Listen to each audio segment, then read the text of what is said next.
উভয়কে দেখাশোনা করে। এখন বাবা জমি কিনে ছোট দুই ছেলের নামে লিখে দেয়।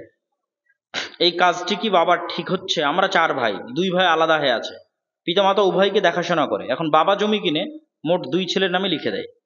বাবা যদি তার নিজের সম্পত্তি দিয়ে জমি কিনে, ছেলেদের ইনকাম দিয়ে নয়, নিজের ইনকাম দিয়ে জমি কিনে এবং সেই জমি আলাদা 2জন ছেলেকে লিখে দেয় এবং অন্য ওয়ারিসদের বঞ্চিত করে, তাহলে এটা ঠিক হচ্ছে না।